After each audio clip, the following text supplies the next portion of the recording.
Hi hello ಸ್ನೇಹಿತರೆ, ಎಲ್ಲರಿಗೂ ನಮಸ್ಕಾರ. ಇವತ್ತು ನಾವು ಪಂಪ ಪೂರ್ವಯುಗ ಅದರಲ್ಲಿ ಪ್ರಕರಣಗಳು ಕವಿರಾಜ ಮಾರ್ಗ ನೋಡಿ. ಈ ಹಿಂದೆ ನಾವೆಲ್ಲ ನೋಡಿದ್ವಿ, ಪ್ರಕರಣ 6ವರೆಗೂ ನೋಡಿದ್ದೀವಿ. ಸಾಹಿತ್ಯ ಚರಿತ್ರೆ ಪೂರ್ವ ಪೆಟ್ಟಿಗೆಯಲ್ಲಿ 5 ಪ್ರಕರಣಗಳು. ಅದೇ ರೀತಿ ಪಂಪ ಪೂರ್ವಯುಗದಲ್ಲಿ ಪಂಪ ಪೂರ್ವಯುಗದ ಕೆಲವು ಕವಿಗಳು ನೋಡಿದ್ದೀವಿ. ಇವತ್ತು ಪ್ರಕರಣಗಳು ಕವಿರಾಜ ಮಾರ್ಗ ಅಂದರೆ ಇದು ಗೊತ್ತಲ್ವಾ, ನಾವು ಈಗ ಹಿಂದೆ ಮಾಡ್ತಿದ್ದಿಲ್ಲ ಕನ್ನಡ ಸಾಹಿತ್ಯ ಚರಿತ್ರೆ ಶ್ರೀ ಮುಗುಳಿಯವರು ಬರೆದಂಥ, ಅದನ್ನು ನೆಕ್ಸ್ಟ್ ಕಂಟಿನ್ಯೂ ಮಾಡ್ತಿದ್ದೀವಿ. ಪ್ರಕರಣ 7 ಕವಿರಾಜ ಮಾರ್ಗ. ಬನ್ನಿ ವಾಚನ ಮಾಡ್ಕೊಂಡು ಹೋಗೋಣ. ಅದಕ್ಕಿಂತ ಮುಂಚೆ ಇನ್ನೂ ಯಾರು ನಮ್ಮ ಚಾನಲ್ನ ಸಬ್ಸ್ಕ್ರೈಬ್ ಮಾಡ್ಕೊಳ್ಳಿ. ಹಾಗೆ ಬೆಲ್ಲೈಕನ್ ಒತ್ತಿ ನಿಮ್ಮ ಫ್ರೆಂಡ್ಸ್ ಕೂಡ ಶೇರ್ ಮಾಡಿ. ಇದು ಕೆಸೆಟ್ಟು, ನೆಟ್ಟು, ಟೆಟ್ಟು, ಸ್ಲೆಟ್ಗೆ ತುಂಬ ಯೂಸ್ ಆಗುತ್ತೆ, ನೋಡ್ಕೊಳ್ಳಿ. ಈ ಹಿಂದೆ ನಾನು ಆಲ್ರೆಡಿ ಈಗ 6 ಪ್ರಕರಣ ಮಾಡಿದ್ದೀನಿ, ಇದು 7ನೇ ಪ್ರಕರಣ. ಬನ್ನಿ ಈಗ ವಾಚನ ಮಾಡ್ಕೊಂಡು ಹೋಗೋಣ. ಪ್ರಕರಣ 7 ಕವಿರಾಜ ಮಾರ್ಗ. ಕವಿರಾಜ ಮಾರ್ಗದಲ್ಲಿ ಸುಪ್ರಸಿದ್ಧ ರಾಷ್ಟ್ರಕೂಟ ದೊರೆಯಾದ ನೃಪತುಂಗನ ಉಲ್ಲೇಖಗಳಿರುವುದರಿಂದ ಅದರ ಕಾಲಾವಧಿ 815 77 ಎಂದು ಸುನಿಶ್ಚಿತವಾಗಿದೆ. 9ನೇ ಶತಮಾನದ ಉತ್ತರಾರ್ಧದಲ್ಲಿ ಅದು ರಚಿತವಾಗಿರಬಹುದೆಂದು ತೋರುತ್ತದೆ. ರಚನಾಕಾರರು ಯಾರೆಂಬ ವಿಷಯ ಮಾತ್ರ ತುಂಬ ವಾದಗ್ರಸ್ತವಾಗಿದೆ. ನೃಪತುಂಗನೇ ಅದನ್ನು ರಚಿತನೆಂದು, ನೃಪತುಂಗನ ಆಶಯದಲ್ಲಿ ಯಾವನೋ ಒಬ್ಬನು ಅದನ್ನು ಬರೆದನೆಂದು, ಆ ಯಾವನೋ ಒಬ್ಬನು ಕವೀಶ್ವರನಾಗಿರಬೇಕೆಂದು, ಶ್ರೀವಿಜಯನೇ ಆಗಿರಬೇಕೆಂದು, ಶ್ರೀವಿಜಯನೆಂಬ ಪೂರ್ವಕವಿ ಬರೆದ ಕವಿಮಾರ್ಗವನ್ನು ವಿಸ್ತರಿಸಿ ಕವೀಶ್ವರನೆಂಬ ನೃಪತುಂಗನ ಸಭಾಸದನು ತನ್ನ ದೊರೆಯ ಅಭಿಪ್ರಾಯ ಅನುಮತಿಗಳನ್ನೇ ಕವಿರಾಜ ಮಾರ್ಗವಾಗಿ ರಚಿಸಿದನೆಂದು ಹೀಗೆ ತರತರಹದ ಅಭಿಪ್ರಾಯಗಳನ್ನು ಹುಟ್ಟಿವೆ. ಇದನ್ನೆಲ್ಲ ನಿವೇದಿಸಿ ಸಂಪೂರ್ಣವಾಗಿ ಚರ್ಚಿಸುವುದು ಸಾಧ್ಯವಿಲ್ಲ. ಈ ಪ್ರಶ್ನೆಯನ್ನು ಹಿಂಜಿ ನೋಡಿದರೆ ಸುಮಾರಾಗಿ ಗಟ್ಟಿಯೆಂದು ನಮಗೆ ತೋರುವ ಮಾತುಗಳು ಯಾವುವು, ಊಹೆಗೆ ಮಾತ್ರ ತೋರಬಹುದಾದ ಮಾತುಗಳು ಯಾವುವು ಎಂಬುದನ್ನು ಇಲ್ಲಿ ಹಿಂಜಿ ಅಣುಗೊಳಿಸುತ್ತೇವೆ. ಈ ಹಿಂಜಿಕೆಯಲ್ಲಿ ಬೇರೆಯವರ ಅಭಿಪ್ರಾಯಗಳ ಚರ್ಚೆ ಕೆಲಮಟ್ಟಿಗೆ ಬರಬಹುದು. ಕವಿರಾಜ ಮಾರ್ಗದ ಕರ್ತೃ. ಇದು ನೃಪತುಂಗ ರಚಿತವಾದ ಗ್ರಂಥವಲ್ಲ ಎಂಬುದು ಮೊದಲನೆಯ ಗಟ್ಟಿ ಮಾತು. ಇದರಲ್ಲಿ ಮೊದಲಿಂದ ಕೊನೆಯವರೆಗೆ ಸೋರೆಯಾದ ನೃಪತುಂಗ ಪ್ರಶಂಸೆ ಇದಕ್ಕೆ ನಿದರ್ಶನವಾಗಿದೆ. ತನ್ನ ಕೃತಿಯಲ್ಲಿ ನೃಪತುಂಗನು ತನ್ನನ್ನೇ ಅಷ್ಟು ಹೊಗಳಿಕೊಳ್ಳುವುದು ಎಷ್ಟು ಅಸಹಜವೋ ಅಷ್ಟು ಅಷ್ಟಿತ ಕವಿಯೊಬ್ಬನು ಹೊಗಳುವುದು ಸಹಜ. ಅಸಹಜತೆಯನ್ನು ಅಲ್ಲೆಗೆಳೆದರೆ ಅಂಥ ಆತ್ಮ ಪ್ರಶಂಸೆಯ ಆರೋಪದಿಂದ ನೃಪತುಂಗನ ವ್ಯಕ್ತಿತ್ವಕ್ಕೆ ಹೆಚ್ಚಿನ ಕುಂದು ತಂದಂತಾಗುತ್ತದೆ. ವಿಶೇಷವಾಗಿ 3ನೇ ಪರಿಚ್ಛೇದದ 227ರಿಂದ 231 ಈ ಪದ್ಯಗಳನ್ನು ಓದಬೇಕು. ಇನ್ನು ಪ್ರತಿ ಪರಿಚ್ಛೇದದ ಅಂತ್ಯದಲ್ಲಿ ನೃಪತುಂಗ ದೇವಾನು ಮತಮಪ್ಪ ಕವಿರಾಜ ಮಾರ್ಗ ಎಂದಿದೆ. ನೃಪತುಂಗ ದೇವ ರಚಿತ ಎಂಬುದು ವಸ್ತುಸ್ಥಿತಿಯಾಗಿದ್ದರೆ ಹೇಗೆ ಹೇಳಲು ಬಾಧಕವೆನಿತ್ತು? ಕವಿಗಳು ತಾವು ಗ್ರಂಥ ಬರೆದು ಆಶಯ ಕೊಟ್ಟ ರಾಜ್ಯದ ಹೆಸರಿನಲ್ಲಿ ಅದನ್ನು ಪ್ರಚುರಗೊಳಿಸುವ ಸಂಪ್ರದಾಯವು ಸಂಸ್ಕೃತ ವಾಗ್ಮಯದಲ್ಲಿತ್ತು. ಅದೇ ರಾಜನು ತಾನೇ ಗ್ರಂಥ ಬರೆದ ಸಂದರ್ಭದಲ್ಲಿ ತನ್ನಿಂದ ರಚಿತವಾದ ಗ್ರಂಥವೆಂದು ಹೇಳಲು ಆತಂಕವೇನಿತ್ತು? ತಿರುತಿರುಗಿ ಅನುಮತವೆಂಬ ಪದವೇಕೆ? ಬೇರೊಬ್ಬನಿಂದ ಬರೆದ ಗ್ರಂಥವು ನೃಪತುಂಗನಿಂದ ಅನುಮತವಾಯಿತು, ಆದರೆ ಅವನ ಒಪ್ಪಿಗೆ ಪಡೆದು ಆಶ್ರಯಕ್ಕೆ ಅರ್ಹವಾಯಿತು ಎಂದು ಅದರರ್ಥವಿರಬೇಕು.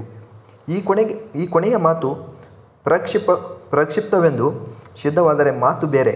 ಗ್ರಂಥದ ತುಂಬ ಅಲ್ಲಲ್ಲಿ ನೃಪತುಂಗನ ಮತದ ಮೇರೆಗೆ ಎಂಬ ಅಭಿಪ್ರಾಯಗಳು ಬರುತ್ತವೆ. ಈ ತೃತೀಯ ಪುರುಷದ ಹೇಳಿಕೆಯಲ್ಲಿ ಉತ್ತಮ ಪುರುಷವೇ ಅಡಕವಾಗಿದೆ ಎಂದು, ನೃಪತುಂಗನೇ ಇದರ ಕರ್ತನೆಂದು ತಿಳಿಯಲು ಇದು ಪ್ರಬಲ ಆಧಾರವೆಂದು ಕೆಲವರು ತಿಳಿಯುತ್ತಾರೆ. ಇದನ್ನು ಪರಿಶೋಧಿಸಿದರೆ ಇದರಲ್ಲಿ ಅಭಿಪ್ರಾಯಗಳು ಹೆಚ್ಚಾಗಿ ದಂಡಿ ಮುಂತಾದ ಪ್ರಾಚೀನ ಲಾಕ್ಷಣಿಕರ ಅಭಿಪ್ರಾಯಗಳೆಂದು ತಿಳಿಯುತ್ತವೆ. ಉದಾಹರಣೆಗೆ ಅತಿಶಯ ಧವಳಯೋಕ್ತಿ ಕ್ರಮವೇ ಗದ್ಯ ಪದ್ಯಾಖ್ಯಾತಂ, ಶ್ರುತದುಷ್ಟ ಮರ್ದದುಷ್ಟಂ, ಕೃತಕೃತ್ಯ ಮಲ್ಲವಲ್ಲಭಮತಿದಂ, ನಾಲ್ಕುಕ್ಕು ಮಿಲ್ಲಿ ಕೃತಿದೋಷಗಳಂ, ಸಾರಶ್ರೀ ನೃಪತುಂಗಂ ವಿಚಾರಕ್ರಮಂ, ಮಾರ್ಗ ಗಣನಿಯೋಳ್ ಪರಮಾಲಂಕಾರ ವಿಭಾಗಂ, ಶಬ್ದಾರ್ಥ ಭೇದ ದಿಂದೆಡಕ್ಕುಂ, ಅತಿಶಯ ಧವಳಾಧಿಪ ಮತದಿಂ, ಜಾತಿಯಂಬಳಂ ಕಾರಮಣಿತಂ. ನಿಪುಣರಿಗೆ ಇವುಗಳೆಲ್ಲ ಮೂಲ ಪದ್ಯಗಳ ಅನುವಾದಗಳಾಗಿವೆ. ಹೊಸ ಅಭಿಪ್ರಾಯವೆಂಬುದು ಇಲ್ಲಿಲ್ಲ. ಇದರಿಂದ ತನ್ನ ಆಶಯದಾತನಿಗೆ ಆಧಾರವನ್ನು ತೋರಿಸಲು, ಅವನ ಅನುಮತಿಯಿಂದ ತಾನು ಬರೆದ ಗ್ರಂಥದಲ್ಲಿಯ ಅನುವಾದಿತ ಅಭಿಪ್ರಾಯವನ್ನು ಸೂಚಿಸಲು ಪಾದಪೂರಕವಾಗಿಯೂ ನೃಪತುಂಗನ ಹೆಸರನ್ನು ಗ್ರಂಥಕಾರರು ಬಳಸಿರುವನೆಂಬುದು ಸ್ಪಷ್ಟವಾಗಿದೆ. ಇದಲ್ಲದೆ ನಿಜವಾಗಿಯೂ ನೃಪತುಂಗನ ಸ್ವತಂತ್ರ ಅಭಿಪ್ರಾಯವಿರಬೇಕೆಂದು ಸೂಚಿಸುವ ಹಲಕೆಲವು ಸಂದರ್ಭಗಳಿವೆ. ಇವುಗಳಲ್ಲಿ ದಕ್ಷಿಣೋತ್ತರ ಮಾರ್ಗಗಳಿಗೆ ಕನ್ನಡ ಉದಾಹರಣೆಗಳನ್ನು ಕೊಟ್ಟು ಅವುಗಳ ಭೇದವನ್ನು ತೋರಿಸಿದ ಪದ್ಯಗಳು ಸಂಪೂರ್ಣ ಸ್ವತಂತ್ರಗಳಾಗಿದ್ದು, ನೀತಿ ನಿರಂತರಾನುಗತ, ವ್ಯಕ್ತಿ ವಿಕಲ್ಪಿತ ಹಾಗೂ ತದೀಯ ನಿರ್ಣಿತ ಯನ್ನು ಅವು ಒಳಗೊಂಡಿವೆ ಎಂದು ಹೇಳಿದೆ. ಇವು ನೃಪತುಂಗನೊಡನಾದ ಚರ್ಚೆಯಲ್ಲಿ ಅವನ ಅನುಮತಿಯನ್ನು ಪಡೆದ ಅಭಿಪ್ರಾಯಗಳಾಗಿರಬಹುದು. ಹಾಗಿರಲಿ ಬಿಡಲಿ. ನೃಪತುಂಗನ ವಿಷಯಕವಾದ ಆಧಾರವನ್ನು ಪದ್ಯ ರಚನೆಯ ಅಗತ್ಯವನ್ನು ಮೇಳ ಮಾಡಿ ಇಂಥಲ್ಲಿ ಗ್ರಂಥಕಾರನು ತನ್ನ ಅಭಿಪ್ರಾಯಗಳನ್ನು ಹಾಗೆ ಭಾಸ ಮಾಡಿ ಹೇಳಿದ್ದಾನೆ ಎನ್ನಲು ಅಡ್ಡಿಯಿಲ್ಲ. ಅಂತೂ ಮೂಲದಲ್ಲಿ ಹಾಗೂ ಸ್ವಂತ ಅಭಿಪ್ರಾಯಗಳಿಗೆ ನೃಪತುಂಗನ ಮತವೆಂಬ ಸ್ವರೂಪ ಕೊಟ್ಟು ಅವನು ತಿಳಿಸಿರುವುದೇನೆಂದು ತೋರುತ್ತದೆ. ನೃಪತುಂಗನೇ ಗ್ರಂಥರಚನೆಂಬುದಕ್ಕೆ ಅವು ಆಧಾರವಾಗಲಾರವು. 1ರಿಂದ 148ರಲ್ಲಿನ ಅತಿಶಯದವಳೋರ್ವಿರ್ಪ ಉಚಿತ ಆಳಂಕೃತಿ ಮತಿ ನೀತಿ ನಿರಂತರ ಪ್ರಚಿತ ಎಂಬುದು ನೃಪತುಂಗ ದೊರೆಯಿಂದ ಉದಯಕ್ಕೆ ಬಂದ ಅಲಂಕಾರ ಗ್ರಂಥವೆಂಬ ಅರ್ಥವನ್ನು ಸೂಚಿಸುತ್ತದೆ. ಇದು ನೃಪತುಂಗ ಕರ್ತೃವೆನ್ನಲು ಆಧಾರವಾಗಿತ್ತೆಂಬ ತೋರಬಹುದು. ಆದರೆ ಹಿಂದೆ ಹೇಳಿದ ಮಾತುಗಳನ್ನೇ ಪರಿಕಿಸಲಾಗಿ ನೃಪತುಂಗನ ಆಶ್ರಯದಲ್ಲಿ ಅವನಿಂದ ಬೆಳಕಿಗೆ ಬಂದ ಗ್ರಂಥವೆಂಬ ವಿವರಣೆ ಹೆಚ್ಚು ಸಮಂಜಸವಾಗಿ ತೋರುತ್ತದೆ. ನೃಪತುಂಗನಲ್ಲದೆ ಬೇರೊಬ್ಬನು ಗ್ರಂಥಕರ್ತವೆನ್ನಲು ಅವನ ಹೆಸರೆತ್ತಿ ಹೇಳಿದ 1-2 ಪದ್ಯಗಳಲ್ಲಿ ಸ್ಪಷ್ಟವಾದ ಸೂಚನೆ ಇದೆ. ಸಾರಸ್ತ್ರೀ ನೃಪತುಂಗ ವಿಚಾರ ಕ್ರಮ ಮಾರ್ಗ ಗಣನೆ 7 ಅಲಂಕಾರಗಳು ಶಬ್ದ ಅರ್ಥ ಎಂದು ಇಬ್ಬಗೆ ಎಂದು ಹೇಳಿ ಶಬ್ದಾಲಂಕಾರಂ ನಿಶ್ಚಿತಮಕ್ಕೆ ಪೇಳ್ವೆ ಮಾಲ್ಕೆ ಯೊಳೆನ್ನ ಎಂದು ಅತಿಶಯದವಳೋಕ್ತಿ ಕ್ರಮ ದಿನರಿಪುವೆಂ ತದ್ಭಕ್ತದೋಳ್ ಎಂದು ಹೇಳಿದೆ. ಇಲ್ಲಿ 2 ಪುರುಷಗಳು ಪ್ರಯೋಗದಿಂದ ನೃಪತುಂಗನಲ್ಲದ ವ್ಯಕ್ತಿ ಗ್ರಂಥಕಾರನಾಗಿರಬೇಕೆಂದು ಸ್ಫುಟವಾಗಿ ಧ್ವನಿತವಾಗಿದೆ. ನೃಪತುಂಗನ ಮತದಂತೆ ನಾನು ಹೇಳುತ್ತೇನೆ ಎಂದು ನೃಪತುಂಗನು ಹೇಳಲಾರವನು. 3ರಿಂದ 11ರಲ್ಲಿ ಇಂಥ ಉದಾಹರಣೆ ಇದೆ. 2ನೆಯ ಗಟ್ಟಿ ಮಾತೆಂದರೆ ಕವಿರಾಜಮಾರ್ಗನು ನೃಪತುಂಗನ ಸಭಾಸದನಾಗಿದ್ದು ಅವನಲ್ಲಿ ಅತ್ಯಂತ ಆದರವುಳ್ಳವನು. ಗ್ರಂಥಾರಂಭದ 2 ಪದ್ಯಗಳಲ್ಲಿ ವಿಷ್ಣು ಸ್ತುತಿಯೊಡನೆ ಸ್ಪಷ್ಟ ಶ್ಲೇಷದಿಂದ ಅವನು ಮನಃಪೂರ್ವಕವಾಗಿ ನೃಪತುಂಗನ ಬಿರುದುಗಳನ್ನು ಸಾರಿ ಕೊಂಡಾಡಿದ್ದಾನೆ. ಉದಾಹರಣಾ ನೃಪತುಂಗಂ ಎಂಬಲ್ಲಿಯ ಭಾವವು ಮರಮರಳಿ ಕಿವಿಯಲ್ಲಾಡಿ ಎದೆವು ಗುವಂತೆ ಮುಂದೆಂದು ಅದನ್ನು ಅನೇಕ ಸಂದರ್ಭಗಳಲ್ಲಿ ತಂದಿದ್ದಾನೆ. 1 ಅಥವಾ 5 ಅಥವಾ 6ರಲ್ಲಿ ನೃಪತುಂಗ ಸಭಾಸದರನ್ನು ವರ್ಣಿಸುವ ಸಾಲದಾಗಿ ಮುಂದೆ 3ನೆಯ ಪರಿಚ್ಛೇದದ ಕೊನೆಯ 5-6 ಪದ್ಯಗಳಲ್ಲಿ ಬಾಯಿತುಂಬ ಹೊಗಳಿದ್ದಾನೆ. ಮತ್ತಿನ 5-6 ಪದ್ಯಗಳಲ್ಲಿ ನೃಪತುಂಗನನ್ನು ಗೌರವಿಸಿದ್ದಾನೆ. ಕೆಲವು ಲಕ್ಷ ಪದ್ಯಗಳಲ್ಲಿಯೂ ನೃಪತುಂಗ ಸ್ತುತಿ ಇರಬೇಕೆಂದು ತೋರುತ್ತದೆ. ಇವುಗಳಲ್ಲಿ ನೃಪತಿಯೊಬ್ಬನ ಸಾಮಾನ್ಯ ಪ್ರಸ್ತಾಪವಿರಲೂಬಹುದು. ಆದರೆ ನೃಪತುಂಗನ ಬಗೆಗಿದ್ದ ಇವನ ಆದರವನ್ನು ಗಮನಿಸಿದರೆ ಹಾಗೂ ಇವುಗಳ ಪೈಕಿ 5-6 ಪದ್ಯಗಳಲ್ಲಿ ನೃಪತುಂಗನ ಬಿರುದುಗಳ ಉಲ್ಲೇಖವಿರುವುದನ್ನು ನೋಡಿದರೆ ಇವು ಪ್ರಾಯಶಃ ನೃಪತುಂಗ ಪರವಾಗಿರಬೇಕೆಂದು ತೋರುತ್ತದೆ. ಗ್ರಂಥದ ಕೊನೆಗೆ ನೃಪತುಂಗ ಸಭಾಸದನನ್ನು ವರ್ಣಿಸುತ್ತಾ ತನ್ನಲ್ಲೇ ವರ್ಣಿಸಿಕೊಂಡಿರಬಹುದೆಂದು ತೋರುತ್ತದೆ. 223 4 ಪದ್ಯಗಳ ಸಮಗ್ರಾರ್ಥವು ತಿಳಿಯದಿದ್ದರೂ ನೃಪತುಂಗ ಸಭಾಸದನಾದ ತಾನು ಕೊಡೆ ಪೇಳ್ದ ನೃತಕಾವ್ಯಂ ಎಂದು ತನ್ನ ಗ್ರಂಥಕರ್ತೃತ್ವವನ್ನು ಸೂಚಿಸಿರಬಹುದು. 226ರಲ್ಲಿ ಪಾರ್ಥಿವ ಲೋಕಪಣೆಂಬುದು ಕವಿ ವರ್ಣಿಕುಂ ಸ್ವಾರ್ಥಚಯಂ ನುತ ಸರಸ್ವತಿ ತೀರ್ಥಾವತಾರ ಮಾರ್ಗ ನೆಸ್ಕಂ ಎಂದು ನೃಪತುಂಗನು ಮಾರ್ಗವನ್ನು ಬೇರೆ ಕವಿಯೊಬ್ಬನಾದ ತಾನು ವರ್ಣಿಸುವನೆಂದ ಅಭಿಪ್ರಾಯವನ್ನು ಹೇಳಿದೆ. 231ರಲ್ಲಿ ಕಾವ್ಯರತ್ನಾಕರವನ್ನು ದಾಟಬೇಕಾದರೆ ನೃಪತುಂಗ ದೇವ ಮಾರ್ಗದಲ್ಲಿಯ ಬೋಧವೆಂಬ ನಾವೇ ಬೇಕೆಂದು ಹೇಳಿದ್ದನು. 226ರಲ್ಲಿ ಅರ್ಥದೊಡನೆ ಹೊಂದಿಸಿ ತಿಳಿಯಬೇಕು. 3ನೇದಾಗಿ ಕವಿರಾಜಮಾರ್ಗನು ಜೈನ ಮತೀಯನೆಂಬುದು ಗಟ್ಟಿಯಾದ ಮಾತು. ಗ್ರಂಥದ ತುಂಬ ಇದಕ್ಕೆ ನಿದರ್ಶನಗಳಿವೆ. ಶ್ರುತ, ಪರಮಾಗತ, ವಿತರಾಗ ಇದರಂಥ ಜೈನ ಪರಿಭಾಷೆಯ ಪದಗಳನ್ನು ಬಳಸಿದ್ದಲ್ಲದೆ ಅವನು ದಂಡಿಯ ಮೂಲ ಪದ್ಯಗಳನ್ನು ಜೈನ ಪರವಾಗಿ ಹೊರಡಿಸಿದ್ದಾನೆ. 1 ಅಥವಾ 3ರ ಸರಸ್ವತಿ ವನದಲ್ಲಿ ಮೂಲದ ಚತುರ್ಮುಖ ಮುಖಾಂಬೋಜ ವನ ಹಂಸವಧೂ ಮಮ್ಮ ಮಾನಸೆ ರಮತಾಂ ಎಂಬುದು ಹಂಸಿಭಾವದೆ ನೆಲೆಗೊಳ್ಳದೆ ಕೂರ್ತು ಮನ್ಮಾನಸದೋಳ್ ಎಂದು ಅನುವಾದ ಹೊಂದಿದೆ. ಸರಸ್ವತಿ ಬ್ರಹ್ಮನ ಮುಖವಾಸಿನಿ ಎಂಬ ವೈದಿಕ ಕಲ್ಪನೆ ಜೈನವಲ್ಲವೆಂದು ಈ ಬಗೆಯ ಪಲ್ಲಟವಾಗಿದೆ. ಹಾಗೆ 3 ಅಥವಾ 18ರಲ್ಲಿ ಮೂಲದಲ್ಲಿಯ ಹರಿಪಾದ ಶಿರೋಲಗ್ನ ಇತ್ಯಾದಿ ಪದ್ಯವು ಬದಲಾಗಿ ಜೀನಚರಣ ಕಾರ್ದಶಂ ಮುಂತಾದ ಬಗೆಯಲ್ಲಿ ಅನುವಾದಿತವಾಗಿದೆ. 1 ಅಥವಾ 91ರಲ್ಲಿ ವಿವಾಹಿತವ ದೋಷಕ್ಕೆ ಮಣದೇ ನೆನೆವರ ಕಿಡುಗುಂ ಜೀನಾಧಿಪ ನಿನ್ನ ಪಾಪನೀಚಯಂ ಗುಣಮಂ ಎಂಬ ಮೂಲಕ್ಕಿಂತ ಬೇರೆಯಾದ ಲಕ್ಷ್ಯ ಪದ್ಯವಿದೆ. ಅಲ್ಲದೆ ಜೈನ ರಾಮಾಯಣ ಒಂದರಿಂದ ಎತ್ತಿಕೊಂಡಂತೆ ತೋರುವ ಹಲವು ಉದಾಹರಣೆಗಳು ಇವೆ. ಅವು ದಂಡಿಯ ಕಾವ್ಯಾದರ್ಶದಲ್ಲಿ ಇಲ್ಲ. ಗ್ರಂಥಕ್ಕೆ ಮೊದಲು ವಿಷ್ಣು ಸ್ತುತಿಯನ್ನು ನೃಪತುಂಗ ಸ್ತುತಿಯನ್ನು ಮೇಳವಿಸಿ ನೃಪತುಂಗನ ಮತವನ್ನು ಗ್ರಂಥಕಾರನು ಸೂಚಿಸಿದ್ದಾನೆ. ತನ್ನ ಮತವನ್ನಲ್ಲ, ನೃಪತುಂಗನು ಗ್ರಂಥ ರಚನೆಯ ಸಮಯಕ್ಕೆ ವಿಷ್ಣು ಭಕ್ತನಾಗಿ ಇದ್ದನೇ ಇಲ್ಲವೇ ಜೈನ ಮತವನ್ನು ಸ್ವೀಕರಿಸಿದನೆ ಎಂಬುದು ವಾದ ಭೂಮಿಗೆ ಸೇರಿದ ವಿಷಯ. ಈ ಗ್ರಂಥದಲ್ಲಿಯ ಪ್ರಮಾಣಗಳಿಂದ ಹೇಳುವುದಾದರೆ ಅವನು ಜೈನ ತತ್ವದಲ್ಲಿ ಅತ್ಯಂತ ಆಸೆಯುಳ್ಳವನು, ಜೈನ ಗ್ರಂಥಕಾರರಿಗೆ ಆಶ್ರಯದಾತನೂ ಆಗಿದ್ದು ತನ್ನೊಂದು ಪರಿಪಕ್ವ ವಿವೇಕದ ಅವಸ್ಥೆಯಲ್ಲಿ ಇರುವಾಗ ಈ ಗ್ರಂಥವನ್ನು ರಚಿಸಿರಬೇಕು. ತನ್ನ ವಿಷ್ಣು ಭಕ್ತಿಗೂ ಜೈನ ಪರತೆಗೂ ವಿರೋಧವನ್ನು ಕಾಣದ ಔದಾರ್ಯವು ಅವನಲ್ಲಿ ನೆಲೆಗೊಂಡಿರಬೇಕು. ಕವಿರಾಜ ಮಾರ್ಗವು ತನ್ನ ಸ್ವತಂತ್ರ ಪದ್ಯಗಳ ಸ್ಪಷ್ಟ ಹಾಗೂ ಸೂಕ್ಷ್ಮ ಅರ್ಥದಲ್ಲಿ ಮಾತಿಗೆ ಸಾಕ್ಷಿಯಾಗಿದೆ. ಈವರೆಗಿನ ವಿವೇಚನೆಯಿಂದ ನೃಪತುಂಗ ಸಭಾಸದನ ಜೈನ ಮತಿಯನ್ನು ಅದೊಬ್ಬ ಪಂಡಿತ ಕವಿ ನೃಪತುಂಗನ ಅನುಮತಿ ಪಡೆದು ಕವಿರಾಜ ಮಾರ್ಗವನ್ನು ಬರೆದನೆಂಬುದು ನಿಚ್ಚಳವಾಗಿರಬೇಕು. ನೃಪತುಂಗನ ಮಾರ್ಗ ಇಲ್ಲವೇ ಕ್ರಮವೆಂದು ಅಲ್ಲಲ್ಲಿ ಹೇಳಿ ಗ್ರಂಥಕರ್ತೃತ್ವವನ್ನು ಅವನಲ್ಲಿ ಆರೋಪಿಸಿದ್ದು ಆದರಾತಿಶಯದಿಂದ ಮಾಡಿಕೊಂಡ ಅಭಾಸ ಮಾತ್ರ. ಹಲಕೆಲವು ಸೂಚನೆಗಳು, ಅಭಿಪ್ರಾಯಗಳು ವಿದ್ವಾಂಸ ರಸಿಕನಾದ ಆ ಅರಸನಿಂದ ದೊರೆತಿರಬಹುದು, ಗ್ರಂಥದಲ್ಲಿ ಸ್ಥಾನ ಪಡೆದಿರಬಹುದು. ಗ್ರಂಥ ರಚನೆ ಮಾತ್ರ ಅರಸನಿಂದ ಆದುದಲ್ಲ. ಹಾಗಾದರೆ ಗ್ರಂಥಕರ್ತನು ಯಾರು? ಅವನ ಹೆಸರೇನು? ಈ ಪ್ರಶ್ನೆಗೆ ಉತ್ತರವು ಬಹುವಾಗಿ ಊಹೆಯನ್ನು ಅವಲಂಬಿಸಿದೆ. ಎಲ್ಲ ಪ್ರಮಾಣಗಳನ್ನು ಮನದಂದು ತೂಗಿದರೆ ಶ್ರೀ ವಿಜಯನು ಕವಿರಾಜ ಮಾರ್ಗಕಾರನಾಗಿರಬಹುದು ಎಂಬುದು ನಮ್ಮ ಅನಿಸಿಕೆ. ಪ್ರತಿ ಪರಿಚ್ಛೇದ ಕೊನೆಯ ಪದ್ಯದಲ್ಲಿ ತಪ್ಪದೆ ಶ್ರೀ ವಿಜಯ ಎಂಬುದು ಗ್ರಂಥಕರ್ತೃತ್ವವನ್ನು ಸೂಚಿಸುವ ರೀತಿಯಲ್ಲಿ ಬಂದಿದೆ. 1ನೇ ಪರಿಚ್ಛೇದದ ಕೊನೆಗಿದ್ದ ಕವಿ ಪ್ರಕರಂ ಶ್ರೀ ವಿಜಯ ಪ್ರಭೂತಮಣಿದಂ ಕೈಕೊಳ್ದಿದಿ ಮಾಳ್ಕೆಯಿಂ ಎಂಬುದಂತೂ ಸ್ಪಷ್ಟ ಸೂಚನೆಯಾಗಿದೆ. ಇದರೊಡನೆ ಶ್ರೀ ವಿಜಯರ ಕವಿಮಾರ್ಗ ಪಂಚತಂತ್ರ 1:21 ಎಂದು 1031ರ ದುರ್ಗಸಿಂಹನು ಮೊತ್ತಮೊದಲು ಅತಿ ಗೌರವದಿಂದ ಮಾಡಿದ ಉಲ್ಲೇಖ ತನ್ನ ಪ್ರಮಾಣ ಪುರುಷರಲ್ಲಿ ಶ್ರೀ ವಿಜಯ್ ಎಂಬ ಹೆಸರನ್ನು ಹೇಳಿ ಕೇಶಿರಾಜನು ಕವಿರಾಜ ಮಾರ್ಗದಿಂದ ಲಕ್ಷ್ಯ ಪದ್ಯಗಳನ್ನು ಎತ್ತಿಕೊಂಡದ್ದು ಇವನ್ನು ಪೋಷಕ ಆಧಾರವಾಗಿ ಗಮನಿಸಬೇಕು. 1700ರಲ್ಲಿದ್ದ ಭಟ್ಟಕಳಂಕನು ನೃಪತುಂಗ ಗ್ರಂಥ ಎಂಬುದು ಇವುಗಳ ಮುಂದೆ ಅತಿ ಅರ್ವಾಚೀನವಾಗುತ್ತದೆ. ಅವನಿಗೆ ಹಾಗೆ ಭಾಸವಾಗಲು ಗ್ರಂಥದ ತುಂಬ ಕಣ್ಣಿಗೆ ಬೀಳುವ ನೃಪತುಂಗನ ಹೆಸರು, ಬಿರುದುಗಳು, ಗ್ರಂಥಕರ್ತೃತ್ವದ ಆರೋಪಗಳು ಕಾರಣವಾಗಿರಬೇಕು. ಶ್ರೀ ವಿಜಯ ಪ್ರಭುತ ಅಥವಾ ಪ್ರಭೂತಿ ಇದು ನೃಪತುಂಗನ ಬಿರುದು ಆಗಿತ್ತೆಂದು ಕೊನೆಯ ಪದ್ಯಗಳು ನೃಪತುಂಗನೇ ಗ್ರಂಥಕರ್ತನೆಂದು ಸಾರುತ್ತಿವೆ ಎಂದು ಅಭಿಪ್ರಾಯ ಹೊಂದಿದೆ. ನೃಪತುಂಗನು ಗ್ರಂಥಕರ್ತನಲ್ಲ ಎಂಬುದಕ್ಕೆ ಬೇರೆ ಕಾರಣಗಳಿವೆ. ಶ್ರೀ ವಿಜಯ ಇದು ನೃಪತುಂಗನ ಬಿರುದೆನ್ನಲು ಬೇರೆ ಆಧಾರಗಳಿಲ್ಲ. ಆದ್ದರಿಂದ ಈ ಅಭಿಪ್ರಾಯವು ಯುಕ್ತಿ ಸಮಂತವಾಗಿಲ್ಲ. 2ನೇ ಪರಿಚ್ಛೇದದ ಅಂತ್ಯಂತ ಶ್ರೀ ವಿಜಯ ಪ್ರಭೂತ ಮುದಮಂ ತನಗಾಗಿಸಿದೊಂದಿ ಕವೀಶ್ವರಂ ಎಂಬ ಮಾತು, ಕವೀಶ್ವರ ಎಂಬ ಅಲ್ಲಲ್ಲಿಯ ನಿರ್ದೇಶನವು ಕವೀಶ್ವರನು ಗ್ರಂಥಕಾರನೆಂಬ ಅಭಿಪ್ರಾಯಕ್ಕೆ ಎಡೆ ಮಾಡಿಕೊಟ್ಟಿವೆ. ಇಡೀ ಪದ್ಯವನ್ನು ನಿರೂಪಿಸಿದರೆ ಕವೀಶ್ವರ ಎಂಬ ಹೆಸರು ಅಲ್ಲಿ ಸೂಚಿತವಾಗಿರದೆ ಕವೀಶ್ವರ ಎಂದರೆ ಕವಿಶ್ರೇಷ್ಠ ಎಂಬುದನ್ನು ಹೇಳಲಾಗಿದೆ. ಶಬ್ದತತ್ವ ಸಮಯ ಸ್ಥಿತಿಯನ್ನು ಭಾವಿಸಿ ಭಾಷೆಗೆ ಎಲ್ಲ ಮಾತನ್ನು ಅರಿತು ಪುರಾಣ ಕವಿ ಪ್ರಯೋಗಗಳಲ್ಲಿಯೂ ಸದ್ಗುಣವನ್ನು ಬಗೆದು ನೋಡಿ ಸಮ್ಯದೊಂದು ಕಾವ್ಯದ್ಯಂ ಎಂದರೆ ರಚಿಸಿದ ಒಂದು ಕಾವ್ಯದಿಂದ ಶ್ರೀ ವಿಜಯನಿಂದ ಉಂಟಾದ ಮುದವನ್ನು ತನಗಾಗಿಸಿದವನೇ ಕವೀಶ್ವರನು ಎಂದು ಅರ್ಥವಿರಬೇಕು.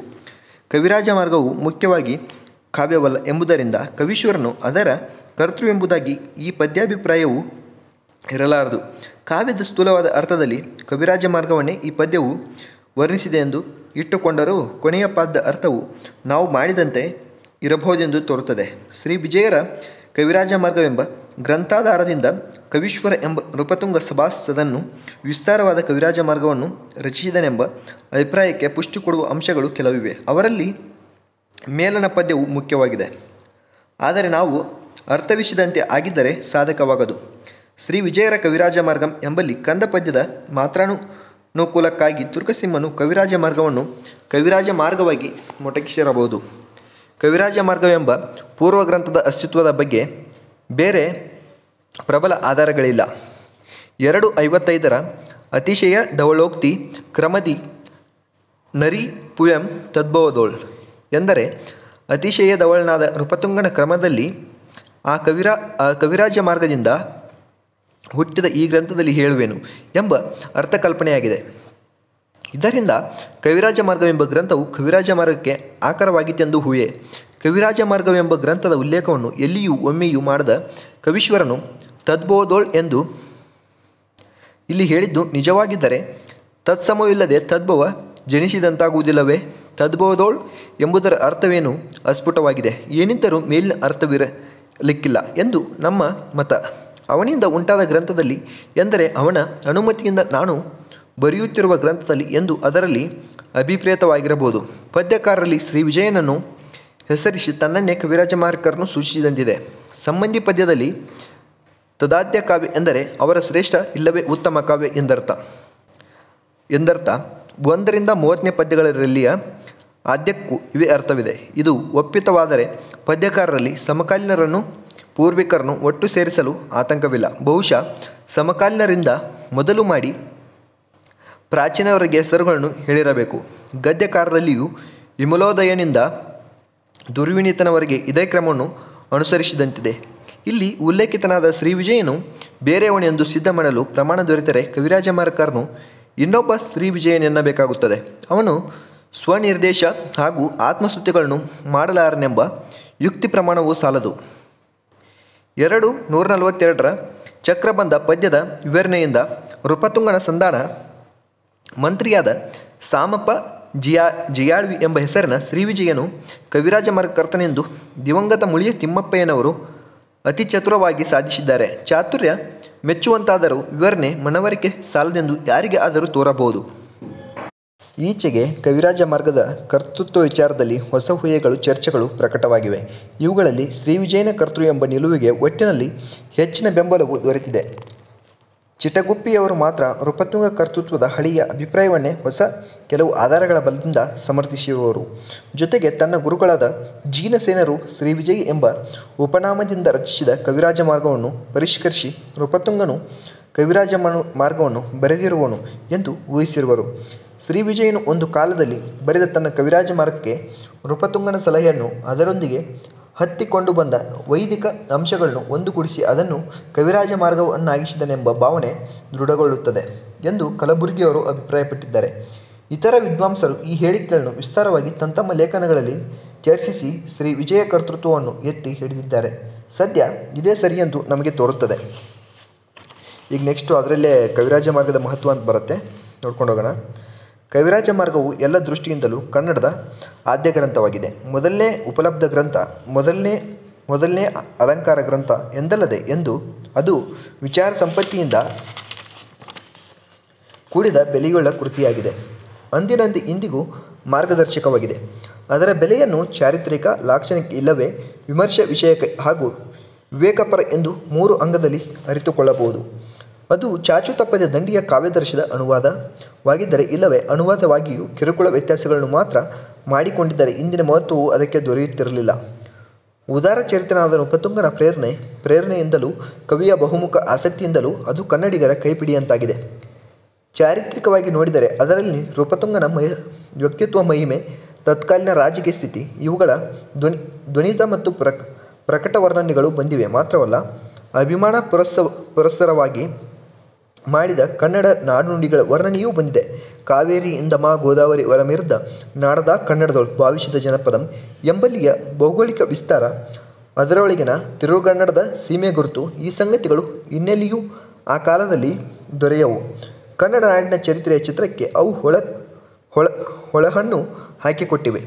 ಅವು ಇತರ ಆಧಾರಗಳಿಂದ ನಂಬಲರ್ಹವಾದ ಸಂಗತಿಗಳೆಂದು ಚರಿತ್ರಕಾರನು ತೋರಿದ್ದಾನೆ.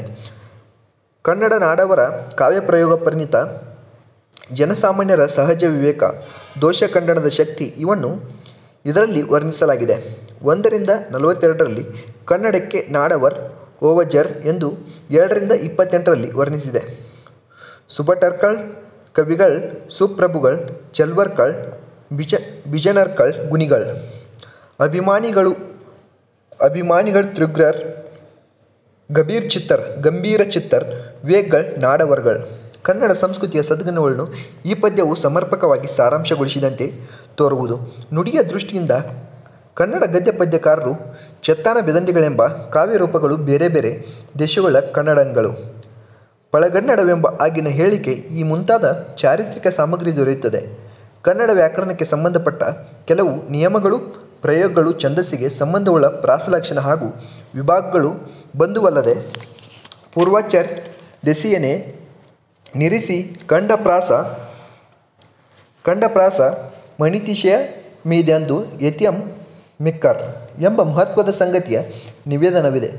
ಸಂಸ್ಕೃತ ಛಂದೋನಿಯಮದಲ್ಲಿಯ ಯತಿಯನ್ನು ಮೀರಿ ಕನ್ನಡಕ್ಕೆ ವಿಶಿಷ್ಟವಾದ ಖಂಡಪ್ರಾಸವನ್ನು ಪೂರ್ವಾಚಾರ್ಯರು ನಿರಿಸಿದರಂತೆ ಇದರಂತೆ ಸಂಸ್ಕೃತ ಪದಪ್ರಯೋಗಗಳನ್ನು ಕನ್ನಡದಲ್ಲಿ ತೆಗೆದುಕೊಳ್ಳುವ ವಿಚಾರದಲ್ಲಿ ಕವಿರಾಜ ಮಾರ್ಗ ಯಾವಾಗಲೂ ಗ್ರಾಹ್ಯವಾಗಬಹುದಾದ ಒಂದು ವಿವೇಕದ ದಾರಿಯನ್ನು ತೋರಿಸಿ ಉಪಕಾರ ಮಾಡಿರುತ್ತದೆ. ಲಾಕ್ಷಣಿಕವಾಗಿ ಲಕ್ಷಿಸಿದರೆ ಕವಿರಾಜ ಮಾರ್ಗವು ಸ್ವತಂತ್ರ ಹಾಗೂ ಪರಿಣತವಾದ ವಿಮರ್ಶನ ಶಕ್ತಿಯ ಫಲವಾಗಿದೆ. ಅದು ಒಟ್ಟಿನಲ್ಲಿ ಸಂಸ್ಕೃತ ಲಾಕ್ಷಣಿಕರಿಂದ ಸ್ಫೂರ್ತಿ ಪಡೆದಿದ್ದು, ವಿಶೇಷವಾಗಿ ದಂಡಿ ಭಾಮಹರಿಂದ ಉಪಕೃತವಾದದ್ದು ನಿಜ. ದಂಡಿಯ ಕಾವ್ಯಾದರ್ಶವನ್ನು ಅನುವಾದಿಸಿದ್ದು ನಿಜ. ಆದರೂ ಅದರ ಸ್ವತಂತ್ರತೆಗೆ ಬಾಧೆಯಿಲ್ಲ. 1ನೇ 2ನೇ ಪರಿಚ್ಛೇದಗಳ ಒಟ್ಟು ಪದ್ಯಗಳಲ್ಲಿ ಸುಮಾರು 3-4 ಅಂಶದಷ್ಟು ಮೂಲದಿಂದ ಭಿನ್ನವಾಗಿದೆ. 3ನೇ ಪರಿಚ್ಛೇದದಲ್ಲಿ ಕಾವ್ಯಾದರ್ಶದ ಅನುಸರಣವು ಹೆಚ್ಚಿದೆ. ಇಲ್ಲಿಯ ಒಟ್ಟು 237 ಪದ್ಯಗಳಲ್ಲಿ ಸುಮಾರು 98 ಸ್ವತಂತ್ರ ಪದ್ಯಗಳು, 21 ಮೂಲ ವ್ಯತ್ಯಾಸವುಳ್ಳ ಪದ್ಯಗಳು ಇರುತ್ತವೆ. ಅಲಂಕಾರಶಾಸ್ತ್ರ ಭಾಗದಲ್ಲಿ, ವಿಶೇಷವಾಗಿ ಲಕ್ಷಣ ನಿರೂಪಣೆಯಲ್ಲಿ ಸಾಮಾನ್ಯವಾಗಿ ದಂಡಿ ಭಾಮಹರ ಅನುವಾದವಿರುವುದಾದರೂ ಲಕ್ಷ್ಯ ಪದ್ಯಗಳಲ್ಲಿ ಸ್ವತಂತ್ರ ರಚನೆ ಇಲ್ಲವೇ ಉದ್ರುಕ್ತಿಯು ಮೂಲ ವ್ಯತ್ಯಾಸ ಇಲ್ಲವೇ ವಿಸ್ತಾರವು ಕಂಡುಬಂದಿದೆ. ಎಲ್ಲ ಕಡೆಗೆ ಸಾಹಿತ್ಯದ ಸ್ವರೂಪ, ಪ್ರಯೋಜನ, ತಾರತಮ್ಯ, ಸಾಹಿತ್ಯಕಾರನು ಮಾಡಬೇಕಾದ ಸಾಧನೆ, ಶೈಲಿಯ ಸಮತೂಕ ಈ ಮುಂತಾದ ಅಂಶಗಳನ್ನು ಕುರಿತು ಸಮರ್ಪಕದ ಉಕ್ತಿಗಳಿವೆ. ಇವುಗಳಿಂದಲೇ ಗ್ರಂಥಕ್ಕೆ ಬೆಲೆ ಬಂದಿದೆ. ಗ್ರಂಥಕಾರನಿಗೆ ಹಿರಿಯ ವಿಮರ್ಶಕನ ಪಟ್ಟ ಸಂದಿದೆ. ಅಲಂಕಾರಶಾಸ್ತ್ರಕ್ಕೆ ಸಂಬಂಧಿಸಿದ ಸಾಂಪ್ರದಾಯಿಕ ಭಾಗವಷ್ಟೇ ಇದ್ದರೆ ಕೊಂಡಾಟಕ್ಕೆ ಅವಕಾಶವಿರುತ್ತಿರಲಿಲ್ಲ. ಉದಾಹರಣೆಗೆ, ಪಸರಿಸಿದ ಬಗೆ ಮಣದೋಳ್ ಹೊಸತಾಗೆ ನೆಗಳ್ಚಿ ಲರಿನ ರಚನೆಯೊಳೆ ಬಸನಂ ಎಂಬಲ್ಲಿ ಮನಸ್ಸಿನಲ್ಲಿ ಇಡಿಯಾಗಿ ಪಸರಿಸಿದ ಬಗೆ ಎಂದರೆ ಕಾವ್ಯಭಾಗವು ಹೊಸತಾದ ರೂಪ ತಾಳುವ ಕೃತಿ ರಚನೆ ಮಾಡಿದರೆ ಅದು ಕಾವ್ಯ ಎಂಬ ಭಾವವಿದೆ. ಬಗೆ ಬಗೆದು ಕೇಳ್ದು ಬುಧರೊಳ ಒಗೆದಿರೆ ಹೃದಯದೊಳೆ ತಾಳ್ದ ಮಣಿ ಹಾರಂಬೋಲ್ ಸೊಗಯಿಸುವ ವಚನ ವಿರಚನೆ ನೆಗಳ್ಗುಂ ಭಾವಿಸು ಒಡದರಂ ಪೆಂಪ ತಿಸುಲಭಂ ಎಂಬ ಪದ್ಯದಲ್ಲಿ ಕಾವ್ಯಕ್ಕೆ ಹೃದ್ಯತೆಗೆ ಹೊರಗಲ್ಲೆಂದು ಅದರ ಹಿರಿಮೆಯ ಅರಿವು ಅತಿ ಸುಲಭವೆಂದು ಹೇಳಲಾಗಿದೆ. 1-22ರಲ್ಲಿ ದಂಡಿ ಭಾಮಹರನ್ನು ಅನುಸರಿಸಿ ಶಬ್ದಾರ್ಥ ಅಲಂಕಾರಗಳಿಂದ ಕುಡಿದು ಕಾವ್ಯವೆಂದಿದ್ದರೂ ಇಲ್ಲಿಯ ಲಕ್ಷಣವು ಕವಿಭಾವತತ್ವವನ್ನು ಪ್ರತಿಪಾದಿಸಿ ಕವಿರಾಜ ಮಾರ್ಕರನ ಸಹೃದಯತೆಯನ್ನು ಹೊರಗಿಡವಿದೆ. 1 ಅಥವಾ 15 ಇಲ್ಲ 17ರಲ್ಲಿ ಮಾತರಿವ ನೀತಿವಿದ, ಕವಿತಾ ನೀತಿವಿದ, ಪರಮ ಕವಿ ಋಷಭ ಇವರ ತಾರತಮ್ಯದ ವಿವರಣೆ ಕವಿರಾಜ ಮಾರ್ಕರನ ಸ್ವತಂತ್ರ ವಿವೇಚನ ಶಕ್ತಿಗೆ ಸಾಕ್ಷಿಯಾಗಿದೆ. ಶೈಲಿಯಲ್ಲಿ ಕನ್ನಡ ಸಂಸ್ಕೃತಿಗಳ ಮಿಶ್ರಣವು ಹೇಗಿರಬೇಕು ಎಂಬ ವಿಚಾರದಲ್ಲಿ ಇಲ್ಲಿಯ ದೃಷ್ಟಿ ಇಂದಿಗೂ ಒಪ್ಪುವಂತಾಗಿದೆ. ಸಕ್ಕದಮಂ ಪಾಗದ ಮುಮದಕ್ಕುಂ ಬಗೆದಂತೆ ಸಮರಿ ಪೆಳಿಲ್ ಸಮಸಂಸ್ಕೃತ ತಂಗೊಳೋಳ್ ತಳ್ತಮರ್ದಿರೆ ಕನ್ನಡವನರಿದು ಪೇಳ್ಗೆ ನೆಗೆಳ್ದಿರ್ದ ಕನ್ನಡಗಳು ಅಗಣಿತ ಗುಣವಿದಿತ ಸಂಸ್ಕೃತೋಕ್ತ ಕ್ರಮಮುಂ ಬಗೆದೊಂದು ಮಾಡಿ ಎಂದು ಮುಂತಾಗಿ ಹಲವು ಕಡೆಗಳಲ್ಲಿ ಕನ್ನಡ ನುಡಿಗೆ ಹೊಂದಿಕೆ ಆಗುವಂತೆ ತಲೆ ಹೊರೆ ಆಗದಂತೆ ಅನ್ಯ ದೇಶವನ್ನು ಪ್ರಯೋಗಿಸಬೇಕೆಂದು ಹೇಳಿದ್ದು ಯೋಗ್ಯವಾಗಿದೆ. ಸಂಸ್ಕೃತ ಅವ್ಯಯಗಳನ್ನು ಇದ್ದ ಹಾಗೆ ಕನ್ನಡದಲ್ಲಿ ಬೆರೆಸಿದರೆ ಒತ್ತುಂಗಡೆಯ ಮದ್ದಳೆಯ ಜರ್ಜರ ಧ್ವನಿಗಳು ಓಲ್ ಪುರುಷತರವಾಗುವುದೆಂದು ಅರಿಸಮಾಸಗಳನ್ನು ಮಾಡಿದರೆ ಸುಡುವ ಹಾಲಿನಲ್ಲಿ ಮಜ್ಜಿಗೆಯ ಹನಿಗಳನ್ನು ಬೆರೆಸಿದಂತಾಗುವುದು ದೆಂದು ಪರಿಣಾಮಕರವಾಗಿ ಹೇಳಿದ್ದನ್ನು ಗಮನಿಸಬೇಕು. ನೆಲೆಸಿದ ಕಾವ್ಯವೇ ಕಾವ್ಯಕ್ಕೆ ಲಕ್ಷಣವೆಂದು, ಪ್ರಚಲಿತ ದೇಶಿಯಲ್ಲವೆಂದು ಅರಿದಿದ್ದರೂ ಕೆಲವರು ಹಳೆಯ ಪದ್ಯಗಳನ್ನೇ ಬಳಸಿ ಹಳಗನ್ನಡವನ್ನು ಹೊಲಗಿಡಿಸುತ್ತಾರೆ ಎಂಬ ಸೋದಾಹರಣವಾಗಿ ಉಕ್ತಿಯಲ್ಲಿ ಕವಿರಾಜ ಮಾರ್ಕರನು ಸಾಂಪ್ರದಾಯಿಕ ಜಡತೆಯನ್ನು ಒಪ್ಪುವ ಮನೋವೃತ್ತಿಯವನೆಂದು ತಿಳಿಯುತ್ತದೆ.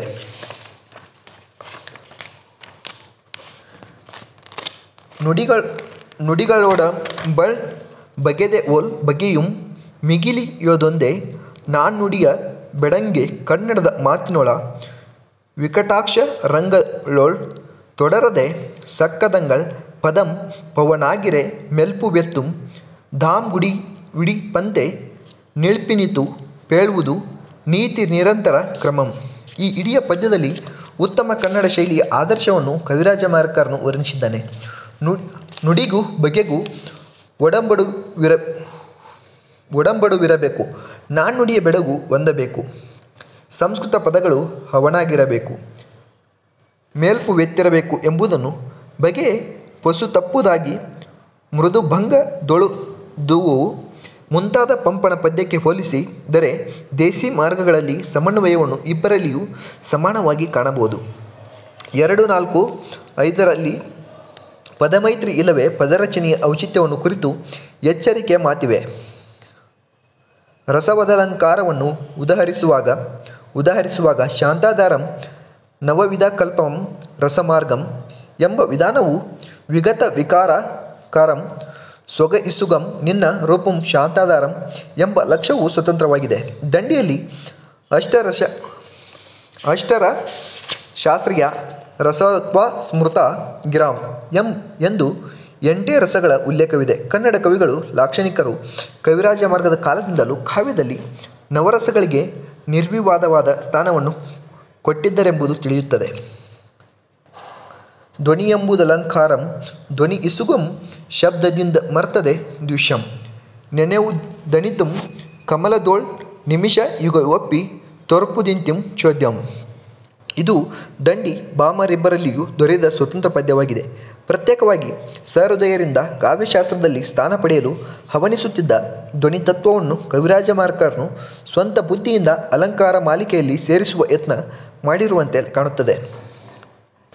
ಲಕ್ಷ್ಯ ಪದ್ಯವನ್ನು ನೋಡಿದರೆ ಮಾತ್ರ ಅಲಂಕಾರವು ರೂಪಕಾತಿಶಯೋಕ್ತಿಯ ಮತ್ತು ವಿರೋಧಾಭಾಸದ ಒಂದು ಪ್ರಕಾರವಾಗಿ ತೋರುವುದು. ಮೂರನೆಯದಾಗಿ ಕವಿರಾಜ ಮಾರ್ಗದಲ್ಲಿ ವಿವೇಕಪರವಾದ ಭಾಗವು ಅಳತೆಯಲ್ಲಿ ಸ್ವಲ್ಪವಾದರೂ ತೂಕದಲ್ಲಿ ಮಿಗಿಲಾಗಿದೆ. ಅದರಲ್ಲಿ ಗ್ರಂಥಕಾರನ ಹೃದಯ ವಿಶಾಲನೆಯನ್ನು ಪರಿಪಕ್ವ ಬುದ್ಧಿಯನ್ನು ಎತ್ತಿ ತೋರುವ ಜೀವನ ವಿವೇಕವಿದೆ. ನೃಪತುಂಗನ ಅಭಿಮಾನ ಔದಾರ್ಯ ಮುಂತಾದ ಗುಣಗಳನ್ನು ಕನ್ನಡ ನಾಡವರ ಸದ್ಗುಣಗಳನ್ನು ಕೊಂಡು ಕೊನೆದ ಪದ್ಯಗಳಲ್ಲಿ ಜೊಳ್ಳು ಹೊಗಳಿಕೆ ಇರದೆ ಆಳವಾದ ತಿಳುವಳಿಕೆ ಇದೆ.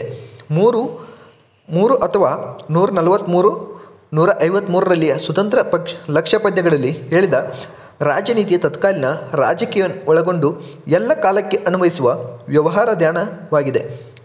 ಮೊದಲು ತಲೆಸೂಡಿ ಅಂದರೆ ತಲೆಯ ಮೇಲೆ ಏನಾದರೊಂದು ಹಾಕಿಕೊಂಡು ಆಮೇಲೆ ಆ ಕಾರ್ಯದ ಫಲವೇನೆಂದು ಕೇಳುವಾತನು ಮೊದಲು ತಲೆಬೋಳಿಸಿ ಆಮೇಲೆ ಯಾವ ದಿವಸವಿದು ಎಂದು ಕೇಳುವ ಗಾವಿಲನಾಗುತ್ತಾನೆ.